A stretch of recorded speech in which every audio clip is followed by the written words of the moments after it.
नमस्कार दोस्तों, मैं हूं एस टी शर्मा और आप देख रहे हैं एक्वाटेक इन्फो। आज के वीडियो में हम एक ऐसा टॉपिक कवर करने वाले हैं जो कि बहुत टाइम से रिक्वेस्टेड है। ऑलमोस्ट हर हफ्ते ही मुझे इस टॉपिक के बारे में एक रिक्वेस्ट आ जाती है और ये टॉपिक है कि प्लांटेड टैंक कैसे सेटअप करें। तो चलिए आज की वीडियो में इसी को कवर करते हैं।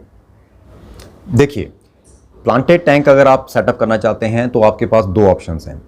पहला है हाई टेक प्लांटेड टैंक, दूसरा है लो टेक प्लांटेड टैंक। अगर आप हाई टेक प्लांटेड टैंक की तरफ जाना चाहते हैं तो डेफिनेटली वो एक बहुत हाई बजट वाला हाई टेक प्लांटेड टैंक होगा। उसमें आपको जो इक्विपमेंट्स लगने हैं वो भी बहुत कॉस्टली लगेंगे। उसमें आपके कार्बन डाइऑक्साइड का सिलेंडर भी लगेगा, उसका डिफ्यूज़र भी लगेगा, उसमें लाइट्स जो होंगी वो स्पेशलाइज्ड लाइट्स होंगी। जो टैंक होगा वो प्लेक्सी ग्लास वाला टैंक होगा जो कि one of the most expensive glass. और उसके अलावा जो उसमें सॉइल्स यूज़ की जाती हैं वो भी बहुत एक्सपेंसिव हैं और ब्रांडेड सॉइल्स होती हैं। उसके अलावा उसमें जो प्लांट्स यूज़ किए जाते हैं वो भी बहुत ज़्यादा एक्सपेंसिव होते हैं। और अगर इस तरह का आप एक टैंक हाई टेक मेंटेनेंस वाला प्लांटेड टैंक बनाना चाहते हैं तो फिर मैं आपको सजेस्ट करूंगा कि YouTube पर और भी बहुत सारे चैनल्स हैं, स्पेशली जैसे कि मयूर देव जी का चैनल है, वो स्पेशलाइज्ड हैं इस हाई टेक प्लांटेड टैंक बनाने में, तो आप उनको फॉलो कर सकते हैं। बट अगर आपकी प्रायोरिटी है कि आप एक लो टेक प्लांटेड टैंक बनाना चाहते हैं तो फिर आप सही जगह पर आए हैं।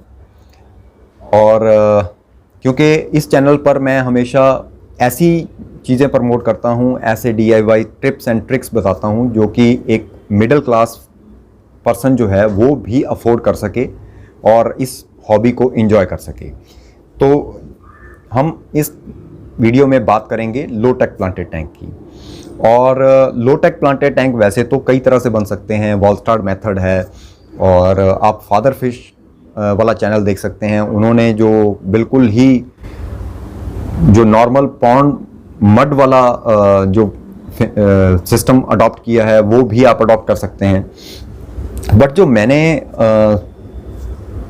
सिस्टम अडॉप्ट किया था, जो मैंने तरीका अपनाया था प्लांटेड टैंक बनाने का, मैं इस वीडियो में आपके साथ वो शेयर करना चाहता हूँ। देखिए, उसके लिए आपको चाहिए क्या, उसके लिए आपको जो चीज़ें ज़रूरत पड़ेगी वो मैं आपको बता देता हूँ। पहले मैंने जो यूज़ किया था वो थी रिवर सैंड।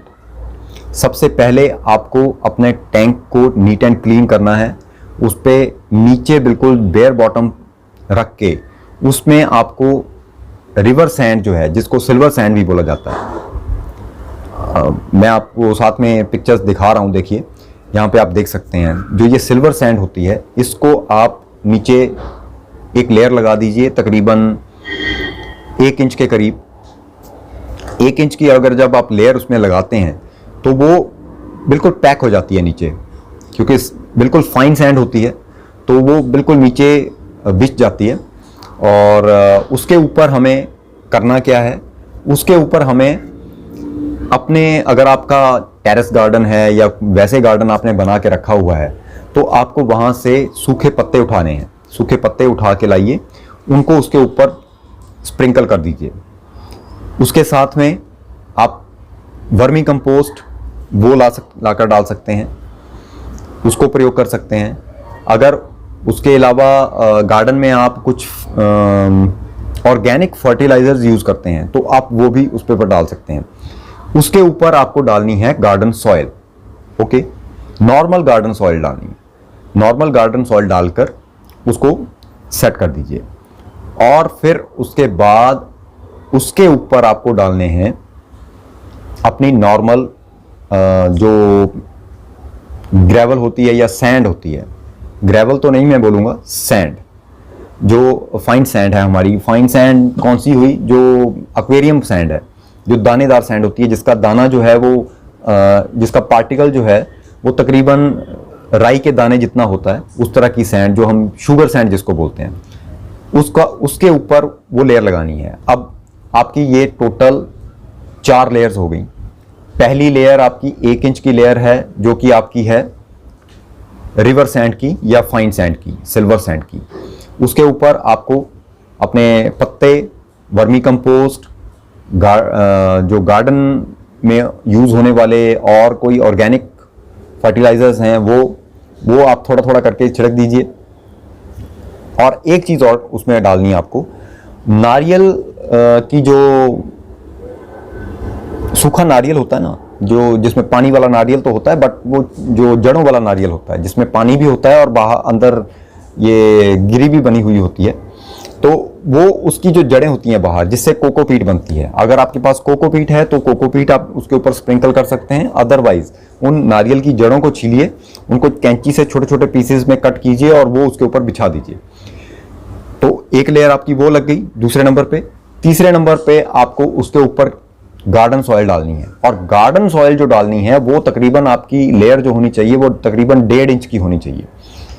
ये लेयर लगा दी आपने, उसके ऊपर आप तकरीबन आधे इंच की अपनी शुगर सैंड की लेयर लगाएंगे। जब ये लेयर लग गई, फिर आपको उसमें प्लांटिंग करनी है, फिर आप उसमें प्लांट्स को लगाएंगे।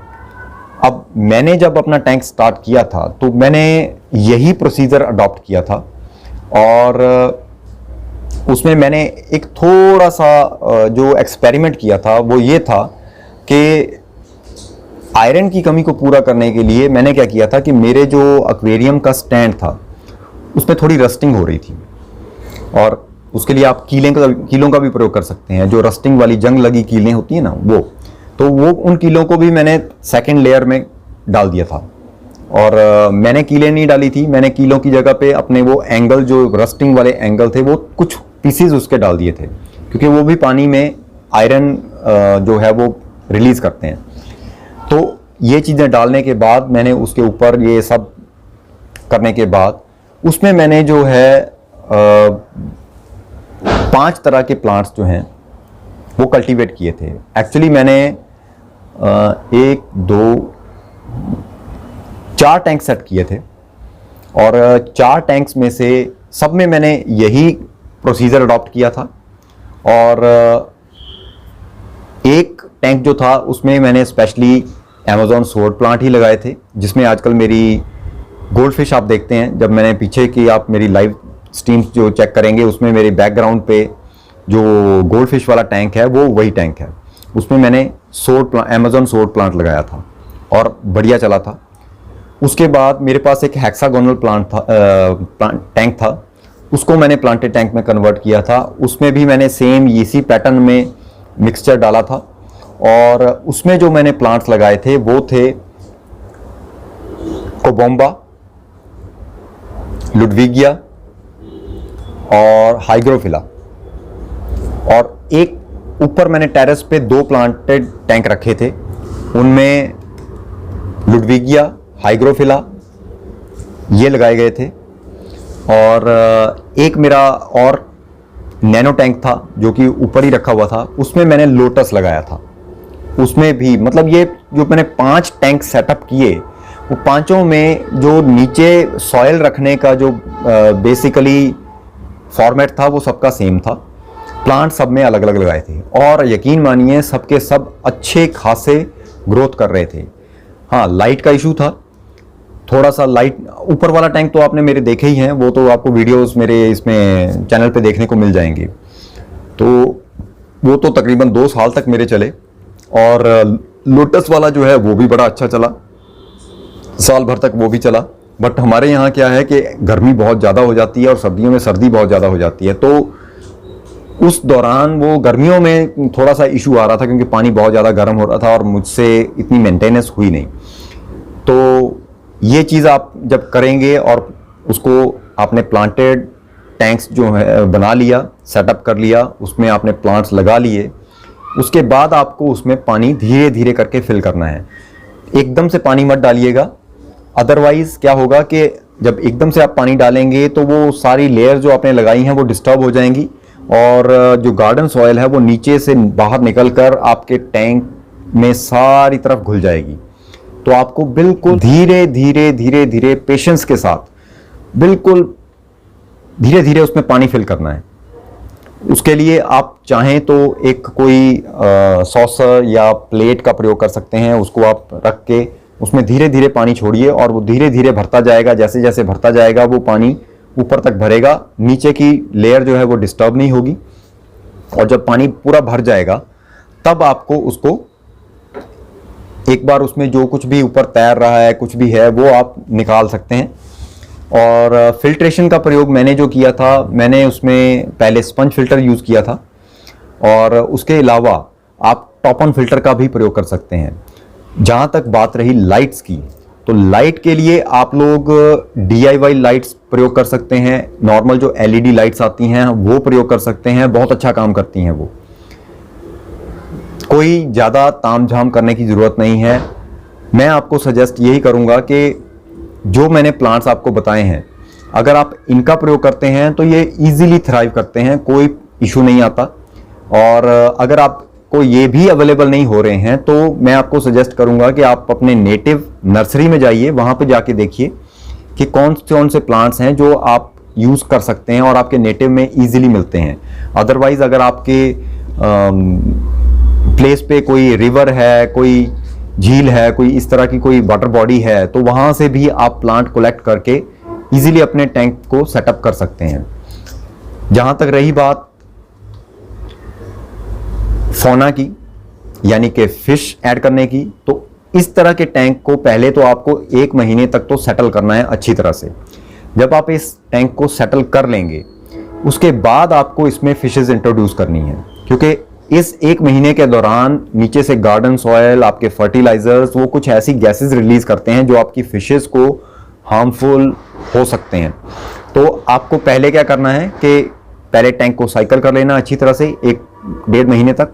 उसके बाद आप उसमें चाहे तो ज़ेब्रा डैनियो डाल दीजिए, चाहे आप उसमें मोलीज डाल दीजिए, प्लेटिस डाल सकते हैं, सोरटेल डाल सकते हैं, गप्पीज डाल सकते हैं या बेक्टा डाल सकते हैं। ये फिश बहुत अच्छी हैं। इवन ब्लैक विडो टेट्रा या ग्लो टेट्रा ये भी आप डाल सकते हैं, डिपेंड करता है आपका टैंक कितना बड़ा है। तो ये एक बेसिक सी मैंने थियोरेटिकल वीडियो आपको बताई है। अभी आगे अगर मैं कोशिश करूंगा कि प्रैक्टिकल भी एक करके बताऊं आपको, तो यही एक तरीका है। ऐसे आप लो टेक प्लांटेड टैंक जो है बड़े इजीली बेस में बता सकते हैं। अब इसमें जो आपको काम करना है, मेंटेनेंस जो करनी है, उसमें मैं क्या करता था, मैं हर वीक उसमें से 50% पानी जो है, 50 से 60%, इवन कई बार मैंने 70% तक पानी चेंज किया है। क्योंकि अगर आप पानी चेंज नहीं करेंगे तो क्या होगा कि जो प्लांट्स हैं वो मेल्ट होने स्टार्ट हो जाते हैं। कई बार स्टार्टिंग में प्लांट जब आप उसमें कल्टीवेट करते हैं, सो करते हैं, उसके बाद भी उसके पत्ते जो हैं वो झड़ने स्टार्ट हो जाते हैं। तो घबराइए मत, क्योंकि प्लांट जब भी आप नई जगह पे कल्टीवेट करते हैं, सो करते हैं, उगाते हैं, तो उसके पुराने पत्ते झड़ते हैं और उसमें से नई स्प्राउटिंग जो है वो निकलती है। तो अगर ऐसा हो तो टाइम दीजिए उसको थ्राइव करने के लिए, उसकी जड़ें नीचे फैलने के लिए। और जितनी हमने ये स्पेस बनाई है उसमें उसकी जड़ें जो है बहुत अच्छे से ग्रो कर सकती हैं। इस तरह की सॉइल में आप कारपेट भी लगा सकते हैं, ड्रिफ्टवुड लगा के आप एनोबियाज और जो भी इस तरह के प्लांट्स हैं, एक्नोडोरस, ये भी लगा सकते हैं। ऊपर फ्लोटिंग प्लांट अगर आपको लगाने हैं तो आपको मैं सजेस्ट करूंगा कि आप लेट्यूस लगा सकते हैं, वाटर लेट्यूस। और उसके अलावा डकवीड में 2 वैरायटीज आती हैं, एक बहुत छोटे पत्ते आते हैं, एक थोड़ा बड़ा पत्ता आता है। जो बड़े पत्ते वाला प्लांट है वो आप लगा सकते हैं, बट उसको आपको रेगुलर बेस पे कंट्रोल करना पड़ेगा, निकालते रहना पड़ेगा, क्योंकि ये एक एक्चुअल में पेस्ट है, बहुत जल्दी से बढ़ता है। ओके। और दूसरी चीज़ लाइट मैंने आपको बता दी कि LED लाइट का प्रयोग आप कर सकते हैं। उसका प्रयोग जब आप करेंगे तो लाइट के मामले में एक बात ध्यान रखिएगा, कंसिस्टेंट रहिएगा। जितने बजे आप एक बार जला रहे हैं, उसको ऑन कर रहे हैं, और जितने बजे आप ऑफ कर रहे हैं, वो टाइम आपका सेम रहना चाहिए। 15-20 मिनट, आधे घंटे तक का फर्क जो है वो एक्सेप्टेबल है, बट इससे ज़्यादा अगर फ्लक्चुएशन करेंगे तो प्लांट्स पर बैड इफेक्ट पड़ेगा। क्योंकि आपने नेचर में भी देखा होगा कि सूरज की रोशनी जो है वो एक ही समय पे निकलती है और एक समय पे डाउन हो जाती है। उसमें थोड़ा थोड़ा करके फ़र्क पड़ता है मौसम के हिसाब से, और वो फ़र्क जो है वो डे बाय डे पड़ता है। तो आपको वो मेंटेनेंस करनी है अपने टैंक की, और लाइट की जो कंसिस्टेंसी है वो वैसे ही बना के रखनी है, उसकी टाइमिंग जो है वैसे ही बना के रखनी है, ना बहुत ज़्यादा लाइट देनी है ना बहुत कम लाइट देनी है। और जब फिश आप उसमें इंट्रोड्यूस करेंगे तो आपको बहुत कम मात्रा में फीड डालने की ज़रूरत पड़ेगी, और वो भी स्टार्टिंग में पड़ेगी। और जैसे जैसे वो टैंक आपका साइकिल होता जाएगा, एक इकोसिस्टम उसमें डेवलप होता जाएगा, तो वो फ्लोरा और फोना दोनों आपस में अपनी अपनी ज़रूरतों को पूरा करना स्टार्ट कर देंगे। और एक टाइम ऐसा भी आता है जब अगर आपने बिल्कुल लिमिटेड सी फिशेस डाली हैं तो उनको आपको फीड करने की भी ज़रूरत नहीं पड़ती, क्योंकि उनकी जो खाने की ज़रूरत है वो प्लांट से पूरी हो जाती है, और जो प्लांट्स की फर्टिलाइजेशन की ज़रूरत है वो उनके वेस्ट से पूरी हो जाती है। तो ये एक पूरा इकोसिस्टम बन जाता है। तो ये है प्रॉपर तरीका एक नॉन हाईटेक प्लांटेड या लो प्लांटेड टैंक बनाने का, जो मैंने प्रैक्टिकली करके देखा हुआ है। आप इसको फॉलो कर सकते हैं अगर आप चाहें तो। उम्मीद करता हूं जिनकी भी ये क्वेरीज आ रही थी, बहुत रिक्वेस्टेड वीडियो था ये, बहुत ही ज़्यादा रिक्वेस्ट आ रही थी, वो ट्राई करके ज़रूर देखेंगे। और अगर वीडियो अच्छा लगा है तो इसको लाइक कीजिएगा, दूसरों के साथ शेयर कीजिएगा, ताकि अगर कोई और भी इस तरह का प्लांटेड टैंक बनाना चाहता है तो वो इसको बनाकर इस हॉबी को एंजॉय कर सके, और एक बजट में, लो बजट में बनाकर एंजॉय कर सके। तो अगर चैनल पर नए आए हैं तो चैनल को सब्सक्राइब करना मत भूलिएगा, उसके साथ में जो नोटिफिकेशन बेल है उसको प्रेस करके ऑल ऑप्शन को एक्टिवेट करना मत भूलिएगा, क्योंकि इस चैनल पर डेली बेस पर इसी तरह के इंटरेस्टिंग और इंफॉर्मेटिव वीडियोस जो हैं वो मैं डेली पोस्ट करता रहता हूं। तो मिलेंगे फिर एक नए वीडियो में, तब तक के लिए जय हिंद।